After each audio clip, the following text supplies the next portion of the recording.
question. I'm going to take you on a journey. So what I'd like you to do is to please close your eyes. Get comfortable in your seat. Put your feet flat on the ground. And I want you to take a deep breath in. Deep breath and hold it, and then let it go. And take another deep breath in, fill your lungs, hold it for a moment, and let it go. And one final deep breath in, fill that belly, deep, deep, hold it, and let it go. And now, I want you to travel back in time. I want you to find that time when you're hanging out with your friends. Whatever your favorite place was to do that. Maybe it was a playground. Maybe it was a park. My friends and I, we used to hang out a lot in their finished basements. Maybe it's your room, but you're all together. You're smiling, you're having a good time, you're having fun, and one of those friends stops and says, "What do you want to be when you grow up?" So now I want you to visualize, what's your answer to that question? What do you want to be when you grow up? So take a minute, see that picture in your mind. Maybe it's a one-word answer. Maybe when you're a kid you like to talk a lot. Tell your friends, what do you want to be when you grow up? And I'll give you a moment to do that.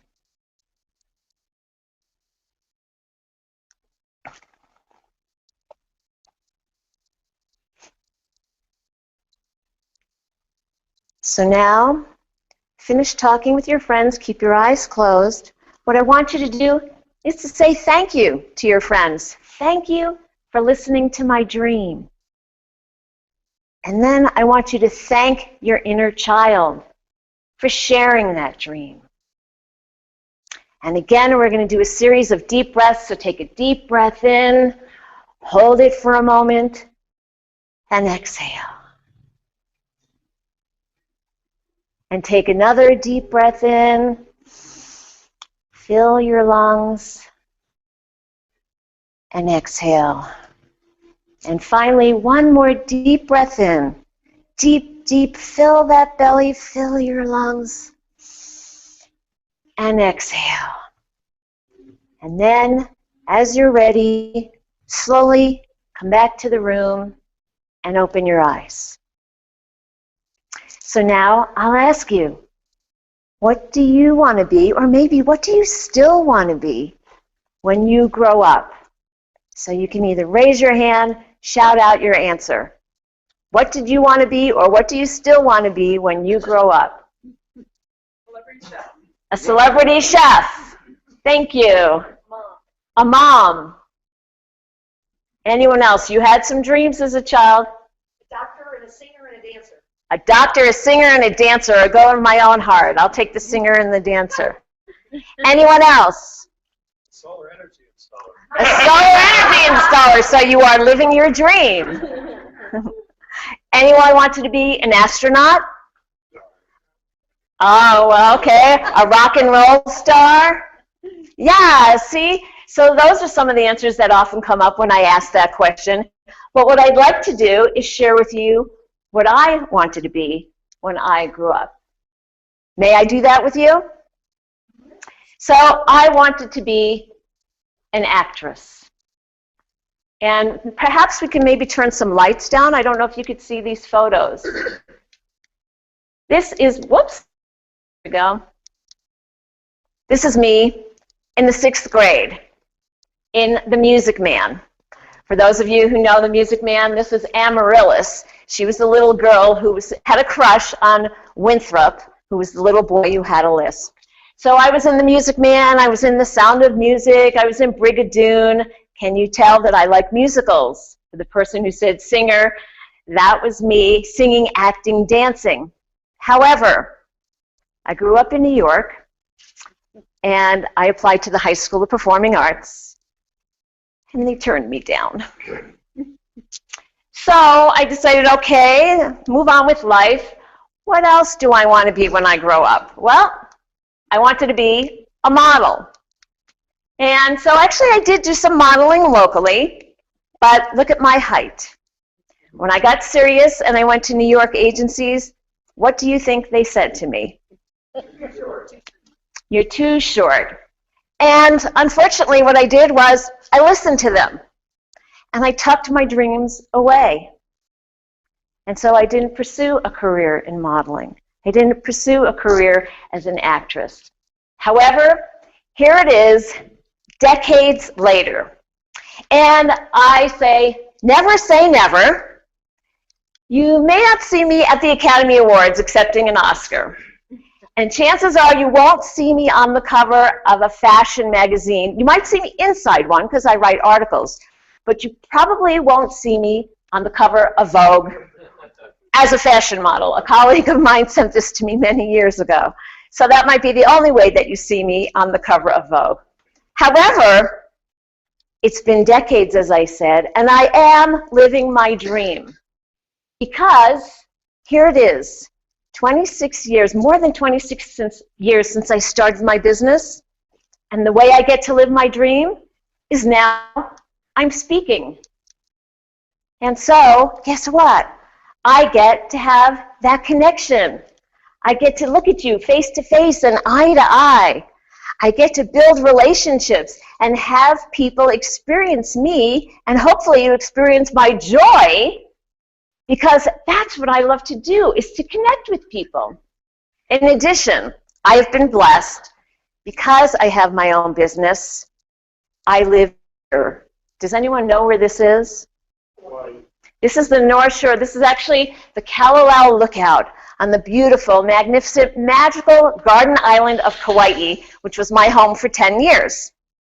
Now, for those of you who know about Boulder, Colorado, there's something called Niwat's Curse. Chief Niwat was an Indian who said, if you come to Boulder and you leave, you'll probably always return. Well, I've left Boulder twice. I went back to New York once, and then I went to Kauai, and now I'm back in Boulder. And then, as I said, I'm originally from New York. So I get to live my dream because I call all three places home. I get to travel, and I have a life that I love. I have freedom and flexibility and fun. And what I speak about isn't about how to go make $1 million. Yeah, that would be nice. But really, my message is about how can you live a life that you love? How can you have your dream? Whether it's to be that solar energy installation person or to be the astronaut or the rock and roll star. How can you do that? How did I do it? Well, I started my business in 1989. And what I did was market myself. I have a master's degree. It's not in marketing. It is in communication disorders. I was a speech pathologist for 2.5 years in the public schools in Commerce City. Then I did a lot of other things. So when I started my business, I knew I had to get my message out there. But how was I going to do it? So my question to you first is, what does marketing mean to you? Georgianne, what does marketing mean to you? It means putting myself out in the public and making sure people know who I am, and I do it through the internet and in person. Okay, so putting herself out in public so people know who she is, getting exposure. How about you, Lynn? What does marketing mean to you? Building my business through relationships. Building her business through relationships. I love that answer. And is it Charlie? What does it mean to you? Both of those things, exposure, building relationships, making contacts. Exposure, building relationships, making contacts. So, did you want to answer that question? Using a variety of modalities to promote my passion. Using a variety of modalities to promote her passion. I like that too. So, let me share with you, may I share with you, what marketing means to me. Okay? So, marketing is, hi, my name is Debra. What's your name? Eric. Hi, Eric. Do you live here in Colorado? Sure do. Do you live in this area? Yes. Whereabouts? Downtown. Downtown. How long have you lived here? My entire life. Your entire life. Great. That's fabulous. Sherry, let me say hi to you. My name's Debra. Hi, Debra. Hi, Sherry. Are you originally from Colorado? I'm not. You're not. Where are you from? I'm from Iowa. She's from Iowa. Okay, what brought you here? Adventure. So, do you see what I'm doing? And actually, some of you already said this, but this is what marketing is to me. What do you see in what I just did with Eric and Sherry? What do you see in these images? Conversations. Building relationships. Somebody else said something? Shaking hands? Yes. So I love what Bill said. That was what I usually say. Building relationships. And I think someone said it earlier, connection. Okay? That is what marketing is about. That's really what life is about, wouldn't you say? Most of us want to be in relationship, whether it's with one special person or with people we consider our friends and our family. That's what marketing is about. It's about building those relationships because, I believe someone said it earlier, it's all about the KLT factor. ALT means know, like, and trust. So I'd like you to pick up a pen and write down what are 3 ways that you can establish the KLT factor. Don't have to be a long answer. Just write down 3 words maybe that come to mind. How can you establish the KLT factor?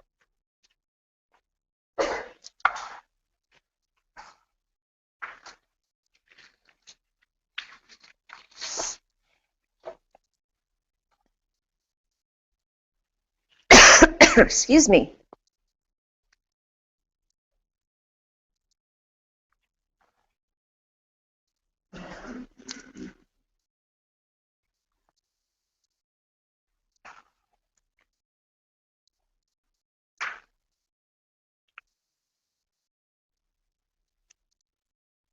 I still see a few pens moving, so when they go down, then I'll move forward. So just keep that in mind now, what those 3 things are that you wrote down. I'm going to share with you from my book, Millionaire Marketing on a Shoestring Budget, 3 strategies that I talk about for creating that know, like, and trust, for building, for getting your message out there, for top-of-mind awareness. And my point is it doesn't take $4 million for a Super Bowl commercial. You can do this. You can do this cost-effectively and affordably. In some cases, it's free. In some cases, you might even make money doing it. And in the long run, that is what it's about, making the money so that you can live that lifestyle that you've been dreaming of.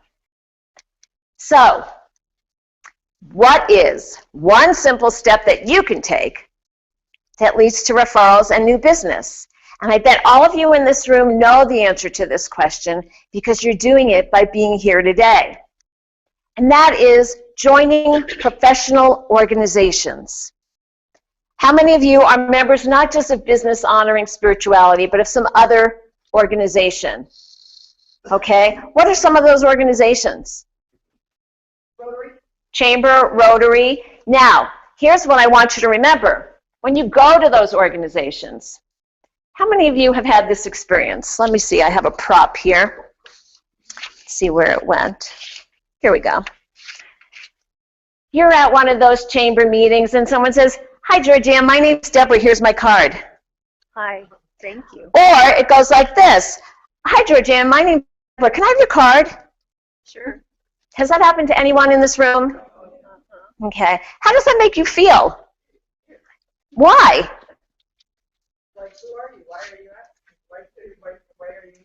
I don't have a relationship with you yet. In some cases, they don't even know your name, or they don't even tell you their name. So don't be a collector, be a connector, okay? That's what you saw me doing with Sherry and Eric, and obviously that was a short little introduction, but it's about finding out about somebody, talking to them, learning about who they are.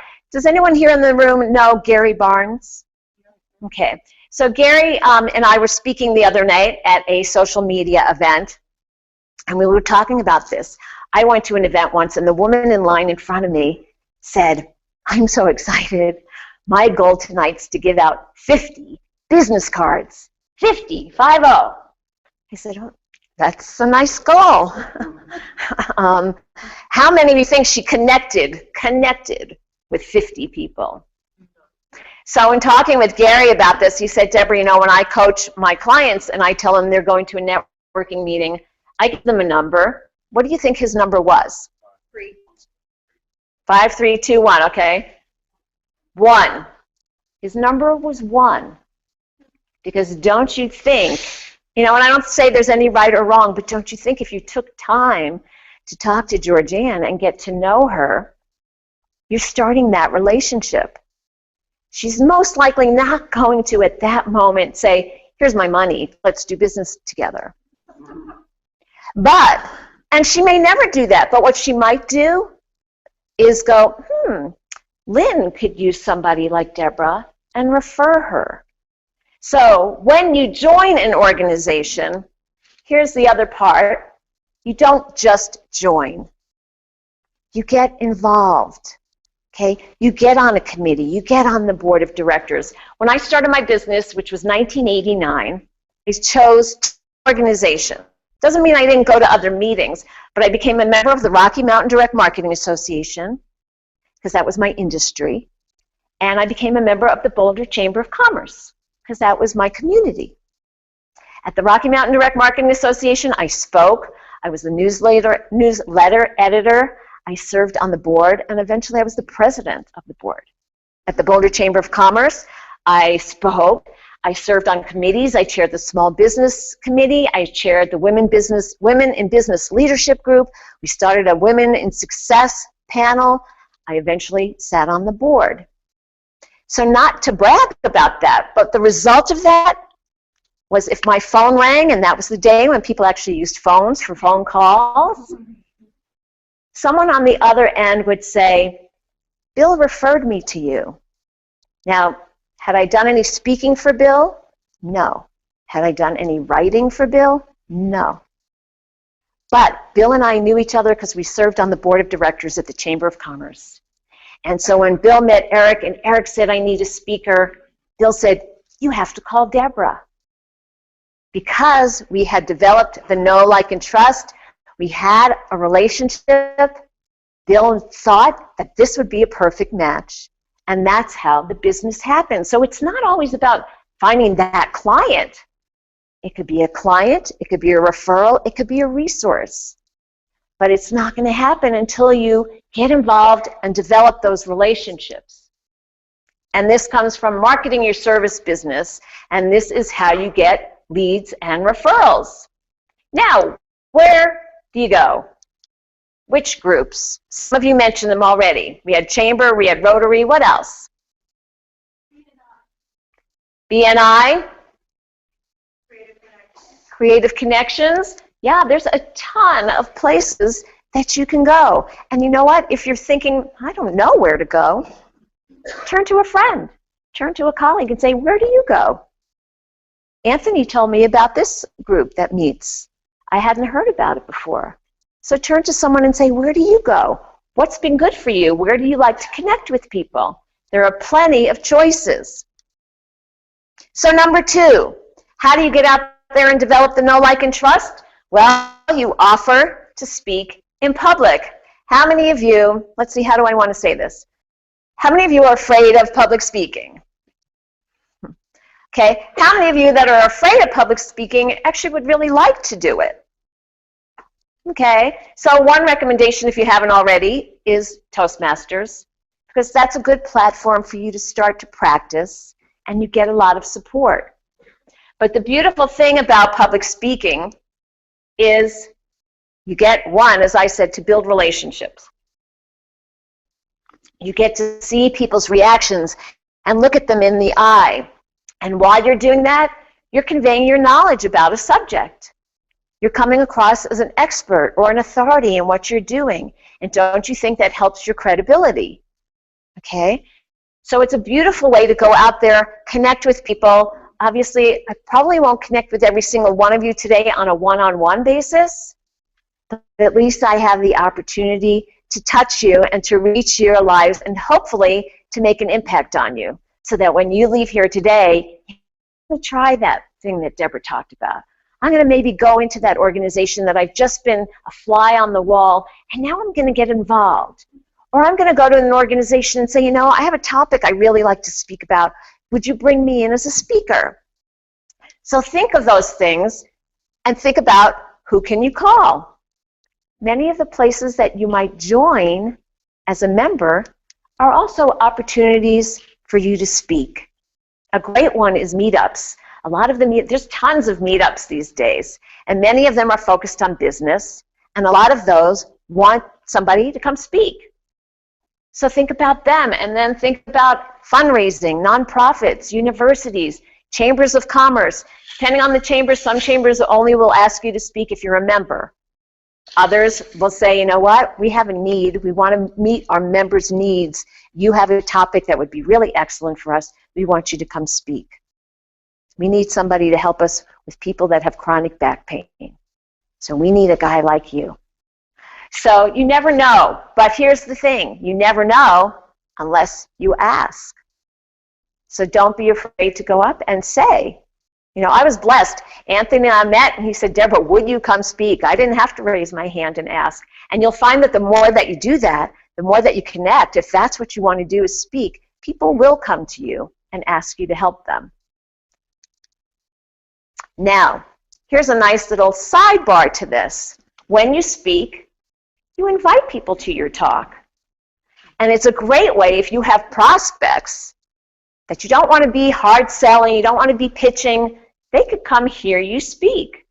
So, I'm talking today, and here's a beautiful thing as well when you are invited to speak, if it's appropriate. Sometimes it may not be appropriate for you to invite people because maybe it's a conference and it's only the members who can attend. But today was a perfect example.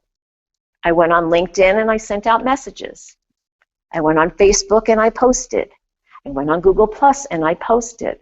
I went on Twitter and I tweeted all about today's meeting. Okay? And some people are here as a result of that.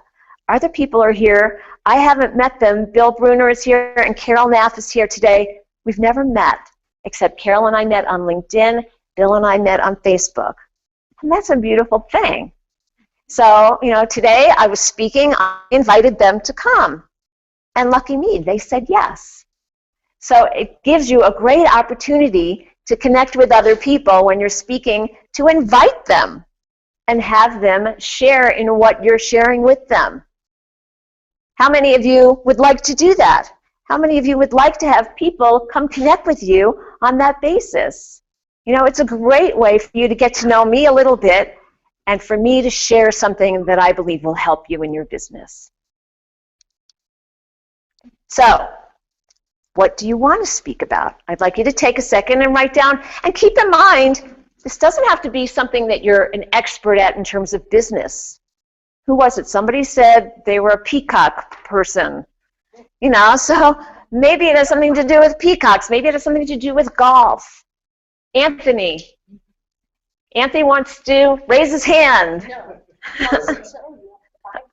I have 5 minutes. Okay, so I guess I have to speed this up. Thank you. High five. So, write down real quickly what you think you'd like to speak about. Thank you for that, Anthony. And by the way, Anthony's over there recording, and I want you to know if you are speaking, it's awesome to have a recording of your talk. Because not only is it great for you to use in the future, you can take clips of it and share it, do little tidbits and share it. So if you have someone like Anthony who can do that for you, and our sassy sister is back there doing it as well, Maylin. So thank you both for doing that. It's a great tool for you in promoting your business and getting exposure for your business. So keep that in mind as well. So let's go on to publicity. This is the third thing you can do, and this is just one little piece. In my book, I have a chapter about publicity, about press releases, how to write them, who to send them to. But another way to get great publicity is to write an article for a trade publication, or a business publication, or a local publication. I've had people call me a year, 2 years later after I've written an article and say, Deborah, I need your help. And I'm so sorry. I've had this article in my file for a year, for 2 years, and I didn't call you sooner. What do you think I said? I said, great. I can't believe that after a year or 2 years, you remembered me, that you had that in your file. So I didn't care. It was just great that they thought at that time that I was the person for them, whenever the time was right for them. So think about what you can write about as well. If you have a blog, you can take your blogs and submit them. See, we got some bullet points here. So these are all great ways, again, to build your expertise. And when people read your articles, they get to know and like you. The trust might come a little bit later when you meet them in person, but at least they're starting that relationship with you by reading what you have to share. There are many places you can do this. When I lived on the island of Kauai, I wrote articles for the Boulder Business Plus section of the paper in Boulder. Okay, so just because you live in a certain location, it's a good place to start, is locally, because then when you have some local articles under your belt, you can go out to a trade or a business publication and say, here's some of what I've done. I think it would be of interest to you. And then you can send out this article, because these days, people's inboxes and their email are so full that they like what they get in their mailbox again. And if all you do is take that article and put a little note on it that says, hi, Bill, I thought this would really interest you. Doesn't have to be a sales pitch. Doesn't have to be, hi, Bill, I know we talked about you hiring me to write your brochure, and this is just a little reminder that in case you need my services, don't forget to call me. You don't have to do that. Maybe the article was about 3 ways to write a great brochure. And all you have to do is put that note on it and say, I thought this would interest you. And today, many of the articles that are in a print publication are also online. So if you prefer to send the email, you can just send the email and say, here's an article I wrote with a link to it that I thought would be really valuable for you. Hope you're having a great day. Thanks. Talk to you soon. And then, of course, you do have the online directories. The thing to keep in mind with some of these, though, is that many of them want you to submit original information. So if you're going to repurpose and use it in other ways, it may not be the best thing for you. But here are some other resources. So the most cost-effective marketing that's out there is word of mouth. Word of mouth marketing, as I said earlier, is when you meet somebody at an event, you get to know them, and that phone rings or the email comes through saying, I really need your help, and I never did any work for Lynn, but Georgianne referred her. She knows, likes, and trusts me. So keep that in mind when you're building those relationships. For everyone who's here today, if you want to get out on your phones, go to rightdirection.com. It's WRITE. You can access this free report called The Secret to Connecting and Engaging with Your Prospects at rightdirection.com. That's my gift to you. I work 100% on referral. So if you enjoyed listening to me today, I would welcome and appreciate you coming up and saying, hey, Debra, I know this organization or this company or this business that I think you should speak to. Here's my card, and I will follow up and talk with them. There are forms on your table. You can fill out on the form if there's somebody that you think would be an opportunity for public speaking or for me to come chat with, and I'll contact them. Also, if you'd like the slides from today's presentation on that form, you can fill that out as well. I will be at the table over here with my book, Millionaire Marketing on a Shoestring Budget. I'm Debra Jason, and thank you so much for having me here today. Thank you, Debra. Waving, please. Awesome. Thank you, Debra. Gosh, isn't it great when our speaker markets our club for us? Yes. Wow, great. Where do you come from? We want more people like you. Well, if you speak about marketing, you should be marketing. Exactly. Practice what you preach, too.